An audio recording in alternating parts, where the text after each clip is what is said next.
parler des traitements radiologiques du carcinome hépatocellulaire. Donc moi, je suis radiologue interventionnel à l'hôpital Avicenne de Bobigny. Donc je vais séparer, je vais un peu détailler les différents traitements intra-artériels, les différents traitements radiologiques du CHC. Donc premièrement, les ablations tumorales avec les différentes techniques qui existent, et deuxièmement, les traitements intra-artériels que sont la chimioembolisation et la radioembolisation. Je vous devez connaître assez bien l'algorithme thérapeutique du traitement du CHC. Donc, on différencie donc les traitements avec une intention curatrice et traitements avec une intention palliative. Et malheureusement, seulement 30% des patients dans le monde diagnostiqués pour un CHC sont éligibles à l'un des 3 types de traitements à intention curatrice, qui sont la résection chirurgicale, la transplantation hépatique et l'ablation percutanée. Et les autres relèvent plutôt de thérapeutiques palliatives adaptées à leur stade tumoral. Donc les indications classiques d'ablation percutanée, ce sont des patients avec une fonction hépatique préservée, une hémostase correcte, en bon état général, OMS 0. Et concernant leur staging tumoral, ce sont les CHC, BCLC 0 et BCLC-A. Donc BCLC 0, ce sont les tumeurs uniques de moins de 2 cm. Et BCLC-A, ça correspond à une tumeur unique supérieure à 2 cm ou jusqu'à 3 nodules mesurant moins de 3 cm. On indique les ablations percutanées pour les BCLCA chez les patients, en gros, dans les critères de Milan, c'est-à-dire une tumeur jusqu'à 5 cm ou 3 tumeurs de taille inférieure à 3 cm. L'ablation percutanée, de même que la chimioembolisation, peuvent être réalisées en attente de transplantation hépatique chez les patients qui sont éligibles. Comme contre-indication, on a les troubles de l'hémostase, la cirrhose décompensée évidemment. Il y a également des contre-indications relatives liées aux antécédents biliaires du patient. Et après, il peut persister quelques contre-indications, mais plutôt d'ordre technique. En tout cas, il y a une limite de taille avec les techniques conventionnelles qui est 5 cm. Au-delà de 5 cm, en général, on ne fait pas d'ablation percutanée par des méthodes simples, mais ça reste réalisable avec des méthodes plus avancées. Donc les traitements physiques du CHC, parce que maintenant on n'utilise plus tellement les traitements chimiques anciens qui étaient l'alcoolisation. Donc traitement physique, ça consiste à détruire un tissu, donc un tissu tumoral, par une thermothérapie localisée, dont l'objectif est de détruire à la fois la tumeur et une marge péritumorale. Donc on obtient cette destruction tumorale soit par la chaleur, c'est le cas de la radiofréquence, des micro-ondes et du laser, soit par le froid, c'est le cas de la cryothérapie. Cette diapositive résume en gros 2 stratégies d'ablation physique actuelles et avec les différents dispositifs qui existent. Donc il y a des dispositifs que l'on place en gros dans la tumeur. Ce sont des dispositifs dont l'énergie se transmet de façon centrifuge de l'aiguille vers l'extérieur. Ce sont la radiofréquence monopolaire, les micro-ondes, la cryothérapie, le laser. Le but est ici de ponctionner la tumeur en son centre lorsque c'est avec une seule aiguille, ou de placer plusieurs aiguilles dans la tumeur lorsqu'il s'agit de dispositifs multimonopolaires par exemple, et d'appliquer l'énergie qui va se propager de façon centrifuge, donc de l'aiguille vers l'extérieur. Donc on va réussir à détruire la tumeur et on va espérer que l'énergie se propage suffisamment pour détruire la marge péritumorale. Une autre stratégie, c'est de déposer l'énergie de façon centripète. Donc en fait, au lieu de mettre en place des aiguilles dans la tumeur, on les met en périphérie de la tumeur, donc dans les marges, au plus près des marges périphériques, en fait, qui sont un peu l'enjeu des ablations percutanées. La radiofréquence multipolaire, donc on n'est pas une seule aiguille, mais plusieurs aiguilles autour de la tumeur, et l'énergie va se délivrer. Les différentes aiguilles vont interagir entre elles et l'énergie va plutôt converger de façon centripète. C'est un peu le cas également avec une autre technique d'ablation dont je vous parlerai tout à l'heure, qui est l'électroporation. Donc le but d'une ablation percutanée, c'est bien sûr de détruire la tumeur elle-même, mais pas seulement. On a besoin, pour limiter les récidives, de détruire une marge de foie non tumorale circonférentielle, parce qu'on sait qu'au sein de cette marge, en périphérie des tumeurs, il y a des choses qu'on ne voit pas à l'imagerie. Il y a des invasions microscopiques, par exemple. Et on sait que la marge d'ablation, plus elle est large, donc ça c'est des études chirurgicales qui nous le disent, plus elle est importante, la marge de sécurité que prennent les chirurgiens par exemple, moins on aura de récidive locale. Il faut bien sûr contrebalancer le fait de faire une marge assez large avec le risque de complications qu'on peut avoir à faire ces marges, c'est-à-dire le risque d'atteinte des organes de voisinage et puis le risque de mauvaise tolérance du traitement avec un sacrifice parenchymateux qui peut être plus important. On apprécie la réponse à une ablation en imagerie par scanner ou par IRM qu'on réalise environ 1 mois après la procédure. Et en fait, après une ablation, c'est très simple. La réponse, elle est binaire. Il n'y a pas de réponse selon RECIST ou mRECIST ou ce genre de choses. Il n'y a pas de réponse partielle. C'est seulement soit la tumeur est détruite, soit elle est encore là. Donc soit l'ablation est complète, soit elle est incomplète. Il reste que 10% de tumeur, c'est pas satisfaisant, c'est une ablation incomplète. Et le patient a besoin d'un nouveau traitement. Une fois que l'ablation a été jugée comme complète en imagerie, on surveille les patients de près à la recherche de récidive locale, c'est-à-dire une repousse tumorale tout simplement en bordure de la lésion de la zone traitée ou une récidive à distance qui correspond à une nouvelle tumeur, autre part dans le foie. Voilà des exemples d'un CHC du foie droit traité par ablation percutanée par micro-ondes. J'ai matérialisé la situation de la tumeur sur l'image de droite, donc ça c'est l'imagerie après ablation, donc on voit une zone nécrosée qui ne prend pas le contraste au temps portal, et ici c'est un succès parce qu'on a réussi à détruire la tumeur et une marge d'ablation circonférentielle. L'importance des marges est illustrée sur cet exemple. Ici, c'est un CHC qui a été traité par radiofréquence multipolaire et la zone d'ablation est un peu irrégulière et on a l'impression que sur le versant interne de la tumeur ici, il y a encore du tissu, du tissu pas tumoral, c'est du foie, il n'y a pas de critères pour dire qu'il y a encore de la tumeur ici en imagerie, mais en tout cas, il y a du foie non détruit à la marge interne de la tumeur. Ce patient a présenté une récidive locale pile à ce niveau 2 ans plus tard. Bon, ça, j'ai passé un peu vite, c'est juste pour les différences entre radiofréquence et micro-ondes. Je pense que c'est pas très intéressant. Par contre, les micro-ondes, au départ, c'était assez prometteur parce qu'on est capable avec les micro-ondes de chauffer plus vite et beaucoup plus, d'atteindre des températures plus élevées qu'avec la radiofréquence.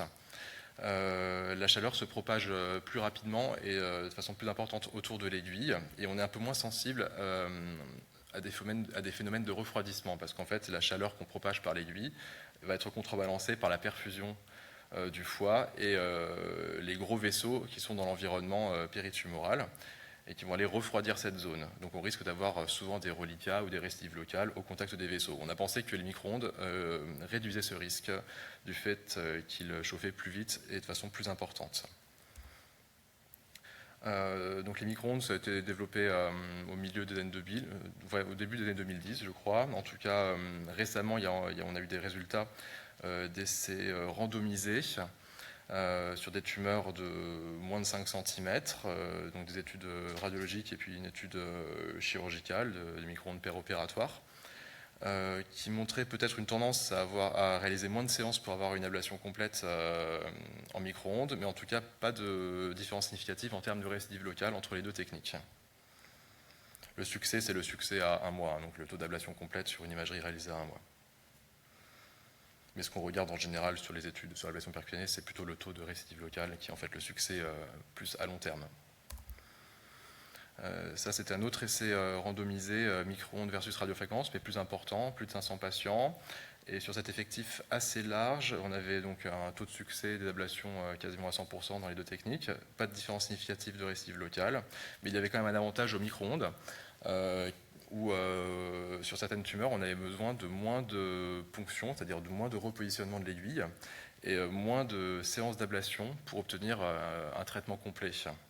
Il y avait donc un avantage en termes de coût, d'autant que la procédure de micro-ondes dure moins longtemps qu'une procédure de radiofréquence. Le temps de chauffe est quand même nettement réduit. Ici, le temps de chauffe moyen était de 9 minutes contre 25 minutes en radiofréquence. Alors l'avantage qu'il peut y avoir justement du temps de chauffe réduit en micro-ondes, des procédures plus simples, ce sont le traitement par exemple des lésions multifocales.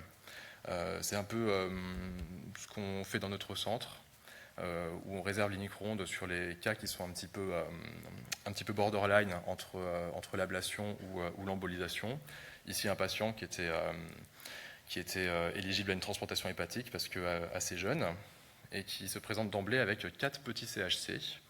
On a décidé, plutôt que de lui faire un traitement d'attente de transplantation par chimio-embolisation sélective, parce qu'une chimio-embolisation sélective de 4 nodules, c'est une tannée, ça prend 4 heures, et puis le résultat est pour le moins garanti qu'un traitement radical. On a essayé de lui faire une radiofréquence, enfin un micro-ondes, pardon, donc une procédure d'1h15 assez simple. Le patient a évidemment, comme attendu, récidivé quelques mois plus tard. Il a refait des petites tumeurs qu'on a à nouveau micro-ondées. Et il a fini par être transplanté. Donc il n'a pas eu d'embolisation, ce patient. Il a eu 3 procédures assez courtes et assez simples.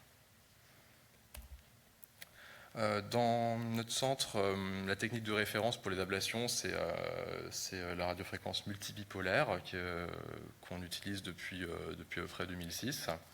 Comme je vous ai parlé tout à l'heure, on met des aiguilles en périphérie de la tumeur, donc dans les marges d'ablation. Ici, une illustration d'un intérêt qu'il peut y avoir à mettre les aiguilles en dehors de la tumeur et non pas au sein de la tumeur. C'est par exemple si on veut traiter des tumeurs sous-capsulaires. On n'a pas le droit d'aller aborder cette tumeur en ponctionnant directement dedans pour des raisons évidentes d'ensemencement tumoral ou d'hémorragie. Donc la radiofréquence multipolaire permet par exemple de traiter cette lésion sous-capsulaire. Ici, c'était 4 aiguilles qui ont été mises en périphérie de la lésion. Donc des marges d'ablation très larges, donc ce patient n'a pas fait de récidive locale. Et l'efficacité comparative du multipolaire versus radiofréquence monopolaire, on a essayé de le démontrer dans une étude rétrospective multicentrique. Et en fait, on a inclus des patients qui avaient des CHC de différentes tailles, jusqu'à 5 cm. On a donc les monopolaires, mono RFA, radiofréquence monopolaire, et multibipolaire ici. Donc on voit le taux de récidive locale qui était de 20% en monopolaire, y compris pour les petites tumeurs, et qui montait dès qu'on augmentait la taille des tumeurs à 3 cm à 36%, voire 80% pour les quelques grosses tumeurs qui avaient quand même été traitées en monopolaire. Alors que le taux de récidive locale en multipolaire était nettement moins important, de l'ordre de 3%, en tout cas moins de 10% pour les tumeurs de moins de 4 cm. En tout cas, le bénéfice à faire du multipolaire et donc sur le taux de récidive locale se retrouvait également sur les toutes petites tumeurs de moins de 2 cm. Ça vient du fait que la réponse est en fait surestimée en imagerie. Quand on fait un contrôle à 1 mois, on a quasiment 100% d'ablation complète, mais finalement, sur le plan histologique, dans les quelques études qui ont analysé des transplants, des pièces de transplantation hépatique, le taux de nécrose histologique complète pour les tumeurs de moins de 3 cm était d'environ 50%. Cette étude a comparé multipolaire de monopolaire, et en multipolaire, on arrivait plus souvent à des taux de nécrose histologique complète de la tumeur et des éventuels petits nodules satellites, plutôt de l'ordre de 90%. Ça illustre encore une fois l'importance des marges péritumorales lorsqu'on fait une ablation percutanée. C'est des exemples de ce qu'on peut éventuellement faire si on met plusieurs aiguilles. C'est des ablations de lésions qui ne font pas forcément des boules. Ici, c'était une lésion infiltrante localisée au segment 4. Donc, le fait de mettre en place plusieurs aiguilles a permis de faire une ablation un peu anatomique du segment 4. Ici, une grosse tumeur, qu'il est éventuellement possible de traiter. Elle doit faire 5 cm, qu'il est possible de traiter en multipolaire, mais très compliqué en radiofréquence monopolaire, en tout cas en technique simple. Alors, donc sur les indications, il y a une étude, une méta-analyse là, qui est assez récente, qui a revu les différentes situations de patients BCLC 0, BCLC A pour voir si c'était plus intéressant de leur faire une chirurgie ou une ablation sur le plan analyse coût-efficacité. Les conclusions de cette étude, c'est que pour les petits CHC uniques, il y avait un avantage à l'ablation. Pour les CHC de plus grande taille unique, il y avait un avantage à la chirurgie. Les lésions multiples, donc les CHC bi ou trifocaux, il y avait un avantage à l'ablation. Et puis l'incertitude, c'était sur les lésions entre 2 et 3 cm uniques. Donc maintenant, l'avantage de l'ablation pour les lésions uniques de moins de 2 cm, il ressort dans les recommandations, hein, ces patients, même s'ils sont opérables, on peut éventuellement quand même leur faire une ablation percutanée. Les grosses tumeurs, on envisage l'ablation percutanée lorsque les patients ne sont pas éligibles à une chirurgie de résection. Mais avec des techniques d'ablation avancées, on peut quand même envisager des ablations. Alors bon, il n'y a pas d'études prospectives randomisées sur le sujet, mais tout dépend un peu de la technique, quoi. C'est vrai que le taux de récidive locale, il augmente drastiquement lorsque les tumeurs dépassent 3 cm en radiofréquence monopolaire, mais cette étude a inclus des lésions de plus grande taille, jusqu'à 5 cm, traitées par radiofréquence multipolaire, et le taux de récidive locale était plutôt aux alentours de 10%, et il n'y avait pas de différence en termes de survie entre les deux stratégies qui étaient la chirurgie et l'ablation par radiofréquence multipolaire. Voilà, les complications, bon, je ne vais pas les détailler, ça fait un peu catalogue. C'était une revue là, de la littérature de 2020. À peu près 3% de complications. Alors, je parle rapidement de l'électroporation, qui est une autre méthode d'ablation un peu plus récente, qui consiste à appliquer de l'énergie de très haut voltage et très haute intensité, plusieurs aiguilles en périphérie d'une tumeur, distante de moins 2 cm. L'avantage, c'est que ce n'est pas une technique d'ablation thermique, enfin, ce n'est pas à proprement parler une thermoablation. L'effet thermique est assez minime, donc elle permet de traiter des lésions qui sont contre-indiquées aux thermoablations. Par exemple, des lésions proches de structures nobles, de structures à risque de dommages collatéraux. Et l'effet refroidissant des gros vaisseaux est également moins à prendre en compte en électroporation, vu qu'on n'essaye pas de chauffer une zone, on essaye de la détruire sur le plan cellulaire en fait. Ça crée des pores membranaires, le fait d'appliquer des courants répétés de très haut voltage, très haute intensité, qui vont amener progressivement à l'apoptose et à la rétraction de la zone tumorale. Cet exemple, c'est un CHC du segment 4 qui est juste collé à la voie biliaire principale. Donc ça, c'est quasiment une contre-indication formelle d'ablation, de thermoablation, en raison du risque de complications biliaires. Ici, sur un contrôle à 3 mois, on a une rétraction de la zone d'ablation et de la tumeur, et pas de dilatation des voies biliaires. Un autre avantage éventuel, c'est lorsque le terrain des patients rend une thermoablation risquée. Les patients un peu limites sur le plan de la fonction hépatique ou sur le plan d'état général, on a l'impression que l'électroporation est un peu mieux tolérée, ce qui a été retrouvé dans cette étude de 2016, probablement en raison du mécanisme d'action qui est plus l'apoptose qu'un sacrifice parenchymateux immédiat, quoi. Bon, alors dans notre centre, on utilise l'électroporation depuis 2012, donc on a repris les patients entre 2012 et 2015. C'était des patients donc, pour les deux indications dont je vous ai parlé, hein, les localisations tumorales à risque et la lésion péribiliaire ou près du tube digestif par exemple, et des patients avec un terrain à risque. On a quand même inclus des grosses tumeurs. En tout cas, sur les tumeurs sur le total de la population, on était à environ 20% de récidive locale.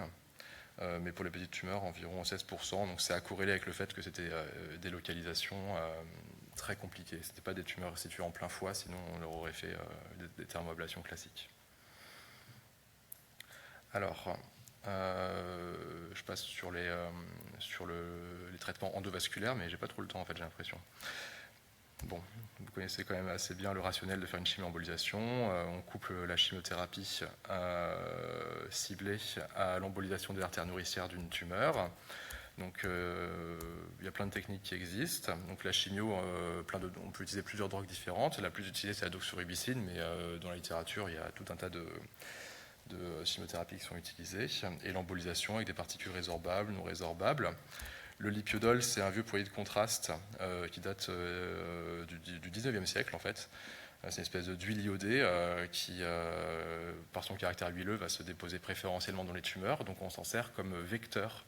On mélange la chimiothérapie à cette huile iodée en faisant une espèce de vinaigrette qui va du coup avoir un tropisme assez particulier pour les tumeurs et emmener de façon sélective la chimiothérapie dans les capillaires tumoraux. D'autres techniques, c'est les billes chargées, donc c'est un peu la même chose. On envoie des petites billes chargées de chimiothérapie amenées par le flux sanguin vers les tumeurs. Et donc le relayage de chimiothérapie va se faire au sein des tumeurs. La chimiothérapie n'est pas forcément systématique. L'embolisation est peut-être le mécanisme le plus important dans la chimio-embolisation. Donc certaines équipes se passent de la chimiothérapie dans certaines indications. Donc le type de traitement dépend du taux d'invasion du foie. C'est évident que sur une maladie comme ça multifocale, on va avoir besoin de traiter tout le foie en embolisation, soit en une séance, soit en 2 séances. Lorsqu'il n'y a qu'une seule tumeur, on essaie d'être le plus sélectif possible. Donc ici, c'est une grosse tumeur du foie gauche. On a un cathéter avancé jusqu'au tronc cœliaque et un micro-cathéter dans l'artère nourricière de cette tumeur du foie gauche qui capte très bien le lipiodol. On s'améliore, en tout cas les innovations technologiques des nouvelles tables d'angiographie permettent de plus en plus de faire des traitements sélectifs. Il y a un intérêt démontré dans le CHC à traiter de façon sélective les tumeurs, c'est-à-dire qu'on épargne au maximum le foie non tumoral et puis on maximise la dose de chimiothérapie et l'embolisation de la tumeur. Donc des logiciels, par exemple, pour traiter une toute petite tumeur, il y a des logiciels qui existent qui vont nous donner le chemin, qui vont nous donner le chemin de façon plus ou moins automatisée. Donc, je vais passer vite là-dessus, c'est sur la réponse. Là, pour le coup, c'est comme les traitements systémiques. On fait du M-RECIST, donc on évalue le taux de réponse. Ici, une réponse complète, tout est nécrosé. Ici, une réponse partielle à peu près à 90%. On a une captation du lipiodol très dense, sauf dans cette partie-là qui reste perfusée. Bon, les résultats, c'est toujours un petit peu difficile parce qu'il y a beaucoup de techniques différentes. Les gens utilisent le lipiodol, plusieurs drogues différentes. C'est des gens qui ne servent pas de chimiothérapie, les bichargés. C'est difficile de comparer les études entre elles. Donc, voilà, c'est de la littérature faite d'études rétrospectives et de méta-analyses. Globalement, le taux de réponse objective est d'environ 50% avec une survie médiane dans une population ici d'environ 19 mois. Donc, les contre-indications, c'est l'insuffisance hépatique, l'insuffisance rénale, l'état général, l'envahissement hépatique trop important et surtout les altérations du flux porte. Donc une thrombose porte complète ou un flux porte inversé sont des contre-indications formelles à réaliser une embolisation artérielle vu qu'on prive le foie du seul apport qui reste l'artère. Alors les complications de la chimio-embolisation que vous connaissez, surtout le syndrome post-embolisation, c'est même pas une complication, c'est quasiment systématique, ça dépend du taux de nécrose. Après, il y a tout ce qui concerne la doxorubicine, les complications biliaires qui sont plus fréquentes finalement sur le foie non cirrhotique. La cirrhose finalement est assez protectrice des complications biliaires. Et les complications graves après chimio-embolisation, c'est plutôt des insuffisances hépatiques aiguës. L'embolisation hors cible, c'est pour des raisons anatomiques. Si jamais on ne s'est pas rendu compte qu'il y avait une artère à destinée digestive ou une artère pour la vésicule biliaire qui était incluse dans le traitement. Alors quelques mots sur la radioembolisation, dont le principe est d'injecter de façon sélective des microsphères radioactives qui vont être amenées par le flux sanguin dans les tumeurs. C'est pas vraiment de l'embolisation parce que ces particules sont toutes petites et la quantité est minime. Donc c'est de la radiothérapie interne en fait. Le terme anglais est plus propre. C'est une espèce de radiothérapie interne sélective avec un effet antitumoral qui est retardé comme pour la radiothérapie externe. Donc en général, on surveille ces patients quelques temps après avoir fait le geste, entre 3 et 6 mois. La place de la radioembolisation, elle n'est pas encore très bien définie, mais en tout cas, la tolérance est bonne et elle reste possible dans les cas de contre-indication chimio-embolisation, par exemple, chez les patients BCLCB qui ont une contre-indication en raison d'une thrombose porte ou d'un flux porte inversé, il est éventuellement possible de faire de la radioembolisation. La radioembolisation a été comparée au sorafenib, c'est dans les CHC BCLCC par plusieurs études randomisées. Donc il y a eu 2 essais multicentriques qui ont comparé la radioembolisation au sorafenib qui n'ont pas montré de supériorité par rapport au sorafenib. Il y a 2 autres essais qui ont associé la radioembolisation au sorafenib versus le sorafenib seul. Cet essai soramique est négatif, pas d'apport supplémentaire de la radioembolisation, et on attend les résultats d'un autre essai Stop HCC. Alors la tolérance est quand même meilleure que le sorafenib, c'est ce qui ressort en fait des études, des conclusions de ces essais randomisés.